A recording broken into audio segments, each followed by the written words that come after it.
right, champ. Let's move on. Let's talk about babyface or heel. Now, for those who may not know what babyface heel means in wrestling language, babyface, a good guy, a heel, a bad guy, a tweener is in between. Bill Polian. Heel. Hmm. Heel. Number one, I give Bill Polian a lot of credit for the teams that he built.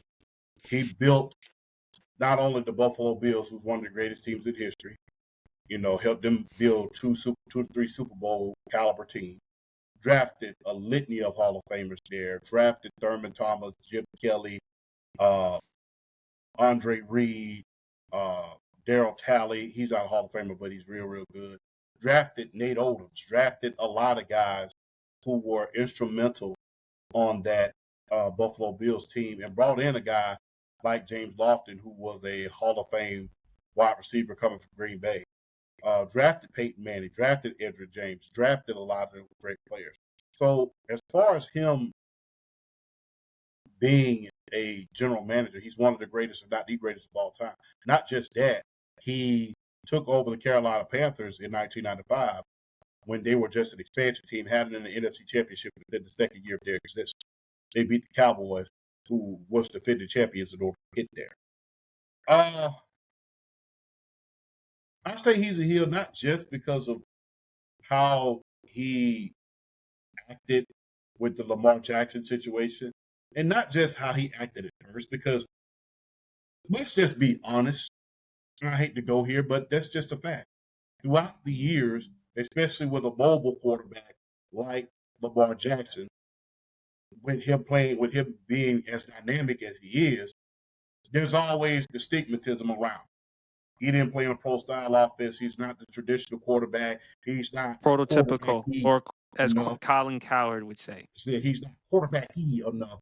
What the hell does that mean again? I still don't know what that means. It means quarterback being presidential. He wants his quarterbacks to be presidential, saying and doing all the right things, playing into the right type of standard a quarterback is supposed to be, which is just a bullshit way. So, yeah. You know what I'm saying? It's not quarterback-y enough. And even when he got proven wrong, not once, not twice, but 3 times, still's not going to admit, okay, I was wrong as a general manager. Like, you were wrong. Plus the things that you had to do with as far as keeping Bill Belichick and Robert Kraft out of the Pro Football Hall of Fame. Not just that. If you did it, own up to it. That's the thing I have a problem with Bill Polian. Accountability. Be accountable. You're a general manager. You're a former analyst. You put teams together. You were in charge of teams. Be accountable. If you were wrong about Lamar Jackson, say you were wrong. If you were wrong if you kept Bill Belichick and Robert Kraft out of the Hall of Fame, say that your vote kept them out of the Hall of Fame. And that's fine. At least you owned up to it. I will respect you more if you tell the freaking truth. Outside of that, I will say those are 2 very, very egregious things, because the thing is, you kept the coach with the most Super Bowl wins in history. You kept the owner with the most Super Bowl wins in history out of the Hall of Fame. Meanwhile, your team was found guilty of pumping crowd noise into your stadium up there at Lucas Oil Stadium. That was your team that did that. That happened under your watch. And it was found out that you would turn the heater on quarterbacks, mainly the great Matt Hasselbeck, when he had the flu. You turn the heater on. All of this happened under your watch, but yet you are talking about Spygate, Deflategate. This all happened under your watch. There's a lot of hypocrisy to be said about that. As far as you being a general manager, you and Sam Presti are on par with each other. Because I look at the Hall of Famers that Sam Presti has drafted, and I look at the Hall of Famers you have drafted, and I look at the teams that Sam Presti has put together, and I look at the teams that Bill Polian has put together, and they're right on par with each other. They both only have one especially in Indianapolis. especially in Indianapolis. And like I said, that wasn't even his best general manager job. His best general manager job, in my humble opinion, was in Carolina. Expansion team, about a second year, NFC Championship appearance. True. About the second year. But I So, do think Indianapolis, it does help Champ by, not only by drafting them players, but also getting in Tony Dungy. Bringing in Tony Dungy, going from Tampa Bay, knowing what he put forth in that defense, even though they won the Super Bowl with John Gruden. And again, for anyone who think that John Gruden was a great head coach or a better head coach than Tony Dungy, stop. yeah. Look, you're a heel, not just for what you did for them, not just about the things that you said about Lamar Jackson, but for keeping them out of the Hall of Fame and not owning up. And, and with some of the things that happened in Indianapolis under your watch. The pot can't call the kettle black. You can't be responsible. Your teams can't be responsible for pumping in fake crowd noise and turning on the heater while Matt Hasselbeck is sick. And then now you want to well, the Flint game. Well, look at Spygate. No, that's not how it works. Not to mention, Champ, you also mentioned that he cheated. Yeah. So for you to hold somebody against Spygate, Deflategate, when you have cheated yourself. Yeah. Like I said, the fake crowd noise, the turning the heater up in the games. Yes.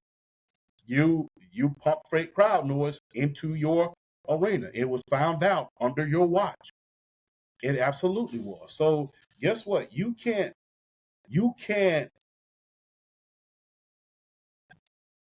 snitch and not get time. So that's the thing. That's how come I hold him as a heel. Not just because of the Lamar Jackson, but because of the hypocrisy. You can't talk out of both sides of your mouth. Either you're going to be one way or another. You can't sit around here and talk about Deflategate and Spygate. Meanwhile, you have instances where your team is cheated and your franchise is cheated. And does the fact that your team was getting its behind kicked by Bill Belichick and Robert Kraft every year had anything to do with your vote? I'd like to think that it did. So because of that, I have to give you a heel. Greatest general manager, arguably of all time, drafted 10 Hall of Famers. 10. 10. Nasty. Took an expansion team. Only 1 year in existence. Next year, NFC Championship appearance. But heel because of the hypocrisy that you did and the lack of accountability. All right, this next person I'm about to bring up may be a bigger heel than Bill Polian. Rush Limbaugh.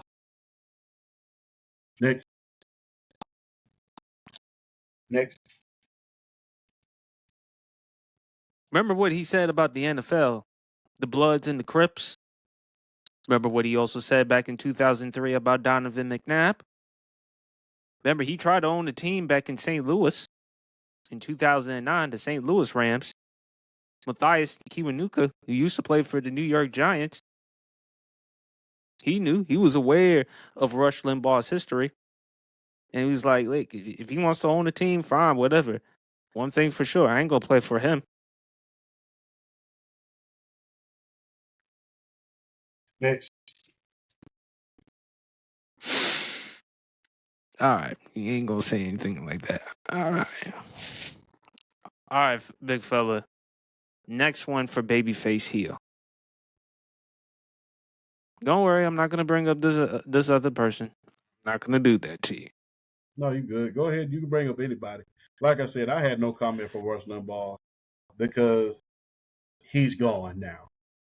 And the history of him speaks for itself. The history of your speech, the history of your language, the history of your attitude speaks for itself. And I'm not the one to desecrate the dead. And so I'll leave it at that. I'll break him as a heel, but I'll leave it at that because your history and your language speak for yourself. God rest your soul, but it speaks for itself.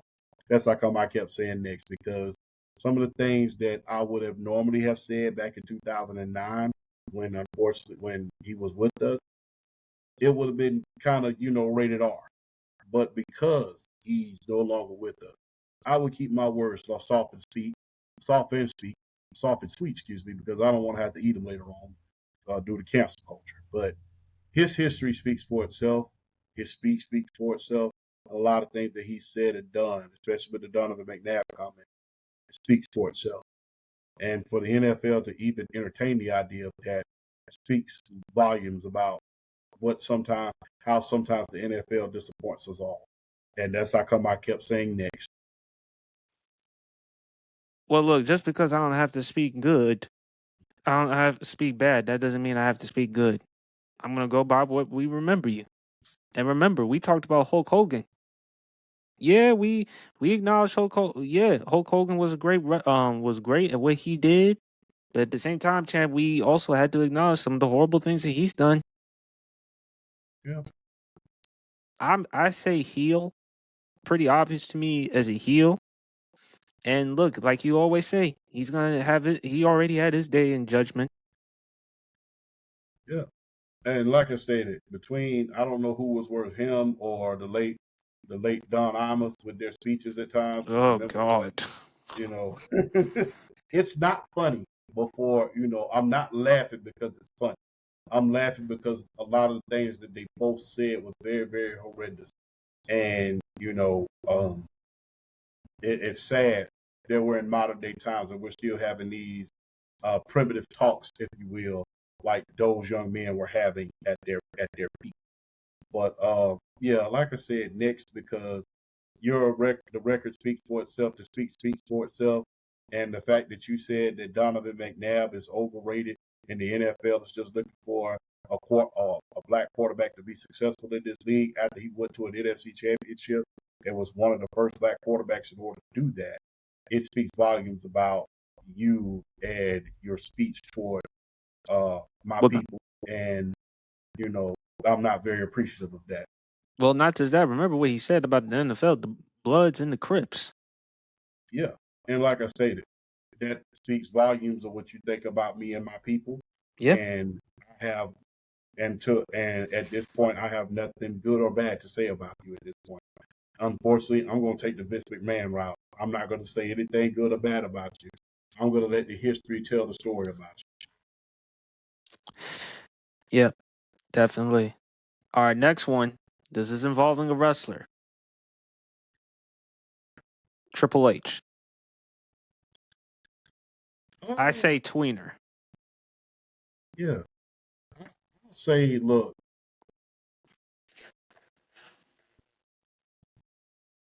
let me see. Put him in the babyface. I put him in babyface category. There's a lot of flaws with the booking that he's doing. And the thing is, a lot of the shit that's going on in wrestling been going on way before Triple H got into the business. Way before Triple H got into the business. We've seen a lot of black wrestlers get buried in the Vince McMahon era. We saw a lot of black wrestlers get buried during the Bill Watts era. We saw a lot of black wrestlers get buried in WCW, the Jim Crockett promotion. We've seen a lot of guys get buried during that time. And we've seen terrible booking. And the thing is, look, I don't put the state of wrestling all on Triple H at this point. Because right now, look, I think about it like this. I compare it to Showtime at the Apollo. When it was a locally funded business and things of that nature, everybody who knew the business for so long had their claws in it. They knew the business in and out. But now, and the same thing happened in WCW. Remember, in WCW, before Ted Turner, the great Ted Turner from Atlanta bought it, it was owned by Jack Briscoe. It was owned by Jim Crockett. It was owned by a lot of wrestling guys with great wrestling background. And as it went on, yes, it was good at first, but eventually it got diluted. It's easy to create, let's say, NXT because these storylines are not necessarily going to be on WrestleMania. And you can afford to make some mistakes in NXT. Because somebody gets hurt, somebody gets injured, it's next person up. But with some of the terrible booking that's going on, you have to put some of that on the standards and practices on these big time corporations. And whenever wrestling which is a mom and pop shop, if you really want me to be honest. Whenever wrestling goes corporate, you see how diluted that it gets when these big time corporations take over. Yes. It's not Triple H's fault that the prices are sky high. Not his fault. That's TKO's fault. It's not his fault that when you look at a lot of seats in the arena, a lot of them is empty. Now, the booking part, yeah. But as far as a lot of things that's going on with the WWE right about now, you have to start at the top with the corporate level first, because like I stated, this is not a story that we haven't seen before. We saw the same thing happen in WCW. When these corporations take over, it's a whole nother ball game. We've seen black wrestlers get buried time after time after time. We've seen guys get buried. Guys with hell of a character, hell of a followings, and they get buried. To his credit, a lot of guys, the one main guy that stood the test of time because he was so damn great that they couldn't hold him down was Booker T. Yeah. But, as far as, the Hurt Business, that being squashed, a lot of things like that. Like I said, that was happening before Triple H even took over. As far as wrestling, you raved about Triple H. During his time with the Clique, with Shawn Michaels, Kevin Nash, Scott Hall, he was a student of the game. He didn't get involved with that type of stuff. Yeah. And I can't rewrite history. He was one of the top stars during his time. He was fortunate enough to have caught the wave during his reign of terror, because Stone Cold had gotten hurt. The Rock was a part-timer at that time, and he was one of the top guys after that at his peak. So that was fortunate for him. But, a lot of stuff that's happening right now in wrestling nowadays, I don't necessarily put all of that on Trips. Put a lot of that on the corporation. Now, I will rephrase my take on that, and I will say tweener because of that. Because, as the student of wrestling, you being up under Vince all of those years, you should know what wrestling is supposed to be like, and you should fight to the end because of it. But at this point in time, the reason why I label him tweener is because a lot of black wrestlers have been getting buried long before Triple H. And like I stated, a lot of this stuff that's going on right now, or a lot of the things that we saw in WCW kind of repeating itself. These corporations come in and take it over. They don't know nothing about wrestling, and they're just trying to put the corporate stamp on it because it makes a shit ton of money. I say tweener. People just look at Triple H as the epitome of nepotism because of being the son-in-law to Vince McMahon, the husband to Stephanie McMahon. But Triple H, we act as if he wasn't that good. I was watching, I think it was Malik's Clip Champ.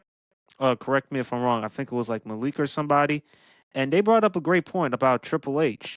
He was one of the best. He was one of the best heels during the Attitude and the Ruthless Aggression era. So we can't disregard that. Of course, one of the best things as a heel, although I hate it if you're a Shawn Michaels fan, when he hit Shawn Michaels in the back with the sledgehammer after Shawn Michaels beat him at SummerSlam in 2002. And then Jim Ross. I was just you son of a bitch. JR, they need to get him one last hurrah. They need to have him a good send-off if he's healthy enough. They need to let him commentate if he's healthy enough. One more match. Because that was the best commentary that you ever want to see. As far as Triple H was concerned, I'll say, look, more. I'll say more in the Ruthless Aggression era rather than the Attitude era. He was a better heel in the Attitude. He was more, but in the Attitude era, he wasn't that shabby though. Ruthless is when you saw much more. It was just that, and he learned a lot. Obviously, he was involved in the curtain call incident. He was supposed to win King of the Ring. Unfortunately, that didn't happen to him. It ended up going to Stone Cold Steve Austin. He recalls the quote his father-in-law told him, "You're going to have to learn how to eat shit and like the taste of it." Yes, and indeed. It cost him a huge deal. I hated it for Triple H because he was the only one that was punished. You couldn't do nothing with Kevin Nash and Scott Hall because they were leaving. They were going to go to WCW, and Shawn Michaels was the champion.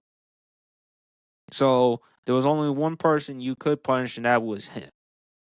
But he did maximize his potential. I mean, he did become one of the best heels, especially during the Ruthless Aggression era. I mean, the rivalries he had with HBK.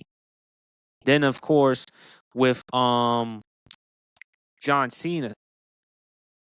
One of them was Stone Cold I Love, the 3 stages of hell match. Yes. Yes. 3 Yes. stages of hell. I mean, look, people talk about his record in Hell in a Cell. Do you know Triple H is 3-0 in 3 stages? He's 2-0-1 in 3 stages of hell. Because remember, he had that three falls match with The Rock fully loaded back in 1998. Yes. Time ran out. But 3 stages of hell with Shawn Michaels in 2002 at Armageddon. Then the one with Stone Cold Steve Austin in 2001. Those were 2 matches to remember. And I think his legacy gets lost because in the Attitude Era, Stone Cold was the man. Stone Cold and Austin.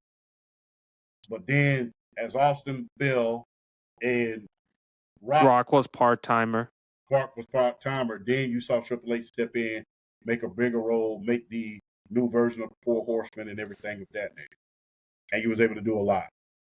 But like I said, I label him tweener because a lot of stuff that is going on in wrestling has been going on for so damn long that you really can't put it on nobody. It's kind of like, you walking out in the street and you seeing potholes in the street in Columbus and New Jersey. Like, this shit been here way before the mayor got here. So why the hell am I blaming it on the mayor when the mayor before him didn't do anything? So you just walk down the street and you slow your car down when you go around the potholes and hope that nobody hits you in the back. But high ticket sales, really his fault? Nope. When it was under Vince, it was affordable. Booking could be much better. Could be very much better, but like I said. But I do like the talent. I do like some of the young talent that he has, though, in the WWF. I think Shawn does a better job with NXT as far as with the booking than Triple H does. Yeah, I think he does do a better job. But like I said, when you're at NXT, you can afford to make a mistake or two because, that's their version of indie wrestling. You can afford to make a mistake or two. It's not when you are. It's not a bigger stage, obviously, than the WWE. Stage, but I think with Triple H, though, I think he's tweener. I can't completely call him a heel. I mean, and besides, look, there are a lot of people who are going to criticize him. One noticeably Bret the Hitman Hart, and we all know he's still. Well, I mean, look, one thing we love about Bret, though, he's consistent, though. He's not afraid to say whatever's on his mind. He is a whining son of a gun. He is remember the character that he had in 1997? Yeah. Yeah, when Sid powerbombed in at WrestleMania and said, "Now you get your whining ass out of here." That's Bret Hart. That was his true nature. And now you're seeing it at this point. It's just like, guys. But we've seen it before, champ. He still can't get over the Montreal screw job, to which I don't blame him because he was screwed. Vince told him plus he had creative control, reasonable creative control. So where I will get on Bret Hart, though, the Goldberg. Because you and Flash have brought up that it wasn't really Goldberg's fault. I'm sorry. The thing was this. Him and Goldberg both said this. They both said this in Who Unalived WCW, right? He said, the only thing that I remember is Goldberg saying, "Watch for the kick." And he said, Goldberg, the interviewee asked him, "Did you say watch for the kick?" He said, "Yes, I did." And he asked Bret Hart, "Did he say watch for the kick?" He said, "Yes, he did." But he said, "When was the last time Goldberg did?" I'm like, bro, he said watch for the kick when he pushed you into the ropes. He said watch for the kick. So If I tell you, look, if you tell me, hey, champ, watch out for those green cheeseburgers over there. They got mold and shit on it. All right? Don't eat that shit. And then you leave out the room and you come back and see me munching. How's that your fault? It ain't. It's you warned me. Hey, watch for this. This is what's coming. This is a choreograph. I don't benefit from hurting you. You're the veteran. Watch out for this kick I'm about to throw. Protect yourself. I'm about to get ready to throw it. And Bischoff, and look, I don't always agree with everything Eric Bischoff. Like I said, champ, the reason why they screwed Brett wasn't because they didn't trust Brett. They didn't trust him because of Eric Bischoff. I asked you, even though you don't believe the Medusa incident had anything to do with it, I still asked you the question: would you trust him? You said you wouldn't trust him as far as I could throw it. Nope. But where I will agree with Eric Bischoff is this: wrestling is a dance, and the person who's in that senior position has final say. That's Bret Hart. Bill Goldberg, the only reason why he went to wrestling is because his accountant convinced him to do wrestling. He really wanted to play football. After all, played for your Georgia Bulldogs, used to play for your Atlanta Falcons. That's what he wanted to do. Didn't want to be a wrestler. Didn't grew up studying wrestling the way Bret Hart did. But Bret's not going to let it go. But the only reason why I brought up Bret Hart, because we all know Bret is a notorious critic of Triple H. But the thing is with Triple H, whether you like him or not, he doesn't care. He doesn't care. He's going to make his money. He's going to find a way to entertain people. I think he gets a lot of criticism because of being the son-in-law to Vince. Yeah. But he did bring up a valid point. People always are going to get jealous after success. Well, I mean, but champ, let's not act as if nepotism has never happened. I mean, look, nepotism, look. I'm going to just be real. I don't necessarily frown upon nepotism. If I ever get a contract or one of us get a contract or something like that, guess what? If, this is a big if, I ever have a kid or a son or a daughter, guess what? I'm going to do everything I can to try to get them a job. I mean, that's what it's all about. And the thing is, half the time when somebody gets a job, it's not because they're good at the damn job. It's because they got a reference from somebody that was important. We have seen this more times than not, even in the real world. You'll have all the credentials, but because this guy knew somebody and had a relationship, he gets the job. And that's how it works. I mean, nepotism or not. And we can't deny, even before the nepotism kicked in, he had good ideas. Him and Shawn Michaels was way ahead of their time as far as the Attitude Era was concerned. It wasn't until Vince started getting his behind kicked in the ratings that he finally turned to that idea.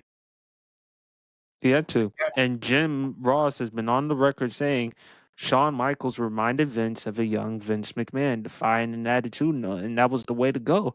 I mean, remember when the DX, them suck it, them signs. Remember, you used to do that a lot back in the day, and you would get your ass in trouble. Yeah, I've gotten in trouble plenty of time for doing that, and unfortunately, I met a switch, but down south we use switches, but unfortunately, I got a switch around the back because of it. But yeah, I mean, you got to ask yourself this.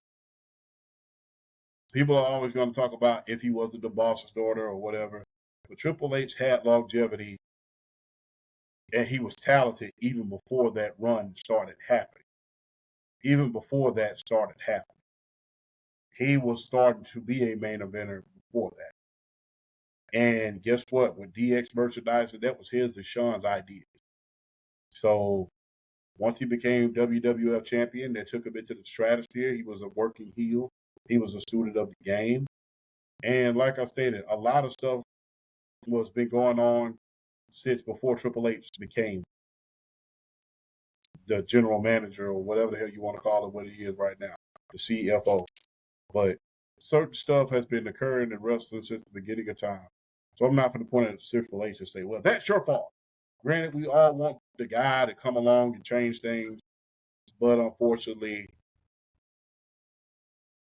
You know, Yeah. this ain't that. This ain't that day. All right. We'll go with one more babyface or heel because we still got time. I think this is pretty obvious as a babyface. Mick Foley. Uh, Mick Foley is a look. There should be like Nicest guy in the wrestling business. I have not heard not one person say a negative thing about Mick Foley. Now, you yeah can say what you want about him, the wrestler. I thought, in my opinion, he took too much punishment than he should have taken, but a great guy. yeah. Jim Cornette loves him, and I agree more.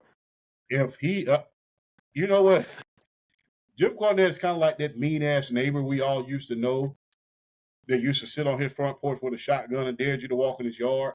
And if your ball fell into his yard, you would Yeah. have to yell up. You'd have to yell up to him and say, "Mister, can I please get my ball out of your yard?" And he'll say, "Yeah, but get the blank out of my yard." For him to say something like that, you've obviously left an impression on the business. And remember, Mick Foley.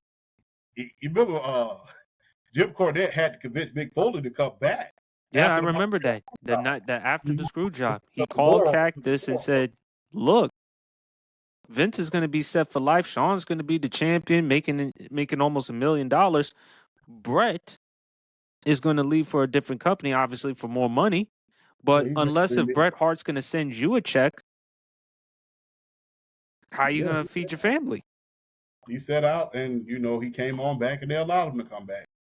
And look, man, there's not a lot of instances where the nice guy wins. We see a few. We see it with Klay Thompson. We see it with Russell Wilson. And I put Mick Steph. Foley and I put Mick Foley in that conversation. There should be a segment. It should be Babyface heel then Mick Foley to Nicest the guy in the point wrestling where, business. and I'll never forget what Jim Cornette said. He's too blanket nice to be in the wrestling business. This is for cutthroat sharks out here.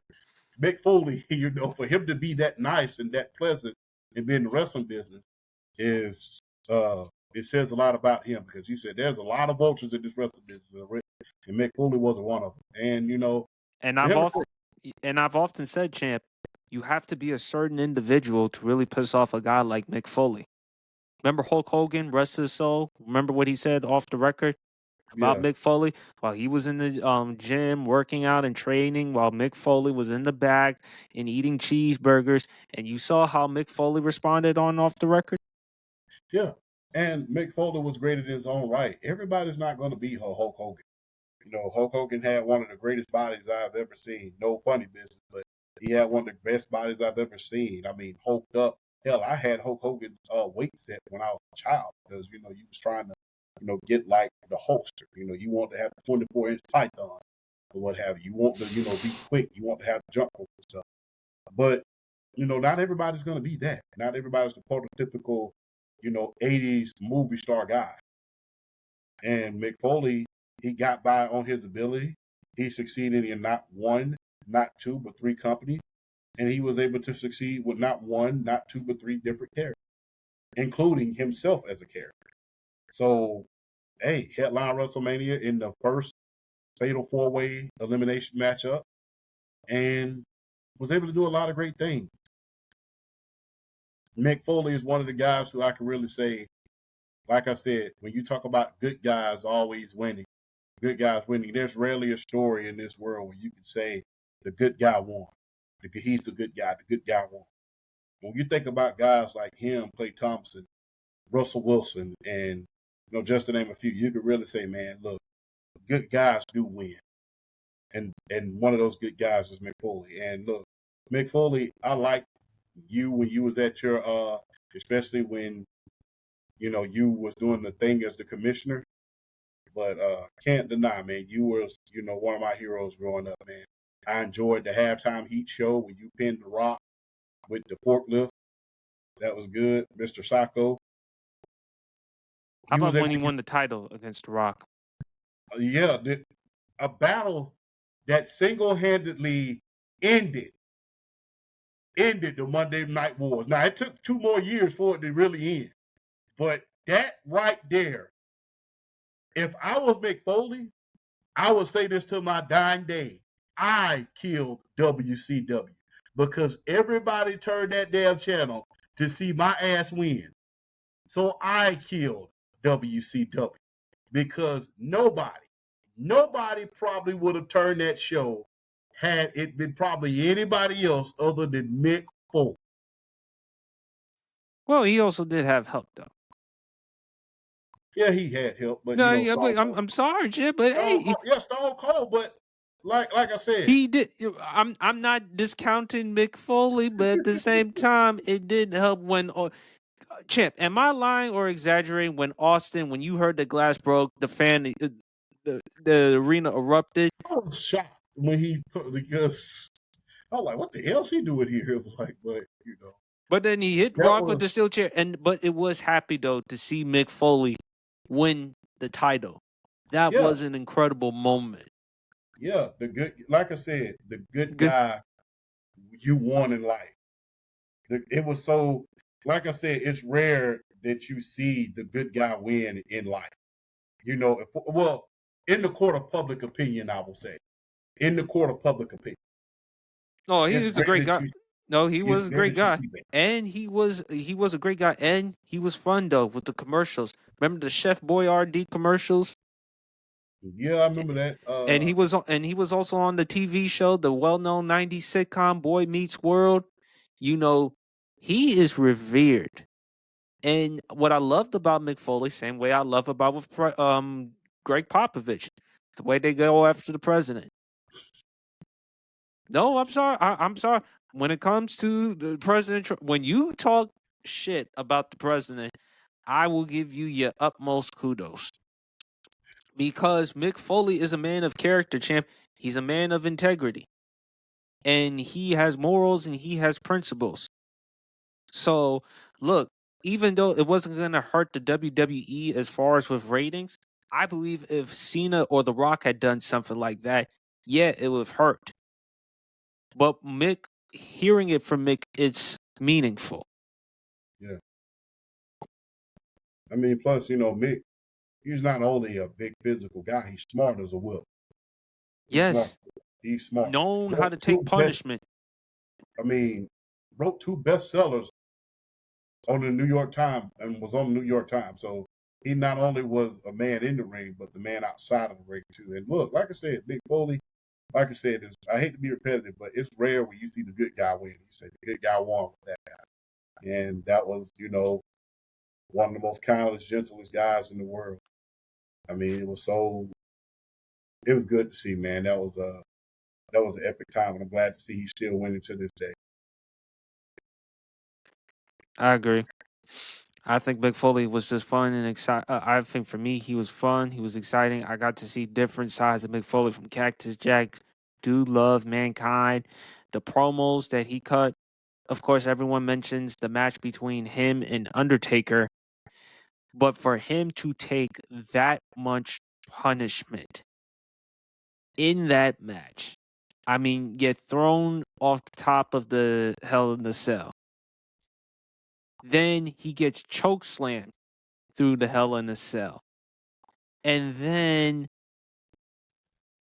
they actually thought that Mick Foley was dead when he got choke slammed through that Hell in the Cell. Yes. Do you know what Jerry the King Lawler? No. Funny story. I never forget, you know, I think right before he hit the late great Terry Funk in there, you know what the first thing he said?